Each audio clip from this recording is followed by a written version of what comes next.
வட மாகாணத்தில் உள்ள இரணைமடு குளத்தில் முழுமையாக நீர் நிறைந்து காணப்படுவதாக வடமாகாண நீர்ப்பாசன பணிப்பாளர் தம்பிராஜா ராஜகோபு தெரிவிக்கின்றார்.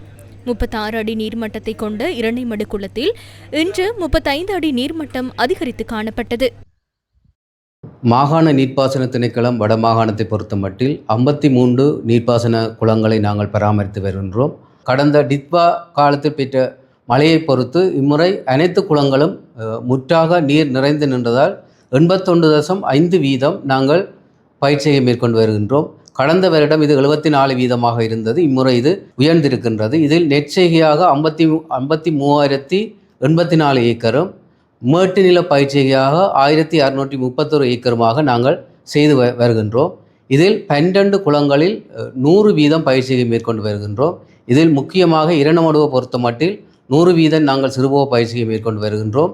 இதில் 21,000 ஏக்கர் மேற்கொள்கின்றோம். 53,000-ல் 23,000 ஏக்கர் இரணைமடுவில் மேற்கொண்டு வருகின்றோம். எதிர்வரும் 3 மாதத்திற்கு வறட்சி நிலவும் என்று சொல்கின்றார்கள். அதன்படி இரணைமடுவை பொறுத்தமட்டில் தற்போதுள்ள நிலையில் நீர் முகாமைத்துவத்தை விவசாயிகள் சரியாக கடைபிடித்தால் நீர் பற்றாக்குறை ஏற்பட வாய்ப்பில்லை. இதனிடையே மன்னார் கட்டுக்கரை குளத்தில் சிறுபோகத்திற்கு தேவையான நீர் சேமிக்கப்பட்டுள்ளதாக மன்னார் கட்டுக்கரை குளத்தின் பொறியியலாளர் நியூஸ் ஃபர்ஸ்டுக்கு தெரிவித்தார். நிலவும் வெப்பத்தை கருத்திற்கொண்டு உரிய முறையில் நீர் முகாமைத்துவம் செய்யப்படுவதாகவும் இம்முறை 1,700 ஏக்கரில் மாவட்டத்தில் சிறுபோகம் செய்யப்பட உள்ளதாகவும் அவர் கூறினார். இதேவேளை மட்டக்களப்பின் உன்னிச்சி குளத்திலும் நீர் நிரம்பியுள்ளதாக மட்டக்களப்பு மாவட்ட நீர்ப்பாசன திணைக்களத்தின் பணிப்பாளர் பொறியியலாளர் MIM இப்ராஹிம் நியூஸ் ஃபர்ஸ்டுக்கு தெரிவித்தார். மார்ச் 25 முதல் மட்டக்களப்பில் சிறுபோக செய்கைக்கான நீர் விடுவிக்கப்பட்டுள்ளதாகவும் தற்போதைய நிலைமையை கருத்திற்கொண்டு நீரை சிக்கனமாக பயன்படுத்துமாறு பொதுமக்களுக்கு அறிவுறுத்தப்பட்டுள்ளதாகவும் அவர் தெரிவித்தார்.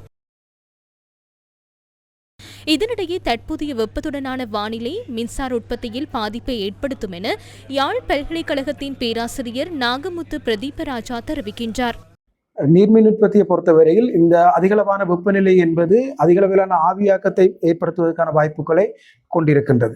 ஆகவே அதிகளவான வெப்பநிலையோடு கூடிய அதிகளவான ஆவியாக்கம் என்பது நீர்மின் உற்பத்தி நிலையங்களினுடைய நீரில் பெருமளவான பாதிப்புகளை ஏற்படுத்துவதற்கான வாய்ப்புகள் காணப்படுகின்றது. சில பிரதேசங்களில் தற்பொழுது இருக்கின்ற கொள்ளளவை விட சடதியாக நீரினுடைய அளவு குறைவடைவதற்கான வாய்ப்புகள் காணப்படுகின்றன. ஆகவே இந்த பிரதேசங்களில் கடுமையான வெப்பநிலையோடு கூடிய ஆவியாக்கம் நீர்மின்சார உற்பத்தியில் ஒரு குறிப்பிட்ட அளவு பாதிப்பு ஏற்படுத்தும் என எதிர்பார்க்கப்படுகின்றது.